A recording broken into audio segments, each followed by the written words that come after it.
ആരോടാണ് നബിയേ ഞാൻ ഏറ്റവും നന്നായി പെരുമാറേണ്ട ആദ്യത്തെ ആൾ ആരാണ് നബിയേ? ആരോടാ ഞാൻ ഏറ്റവും നന്നായി പെരുമാറേണ്ടത്? ഖാല ഉമ്മുക, നിന്റെ ഉമ്മയോടാണ്.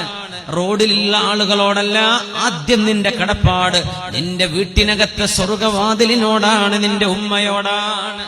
പിന്നെ ആരാണ് നബിയേ? ഉമ്മുക, നിന്റെ ഉമ്മയാണ്, നിന്റെ ഉമ്മയാണ്. എന്നാൽ നബിയെ ഉമ്മ കഴിഞ്ഞാൽ പിന്നെ ആരാണ്? ഉമ്മുക, നിന്റെ ഉമ്മ തന്നെയാണ്. 3 തവണ നിന്റെ ഉമ്മയാണ്. സുമ്മമൻ, പിന്നെ ആരാണ് നബിയെ? അബൂക, നിന്റെ പിതാവ്.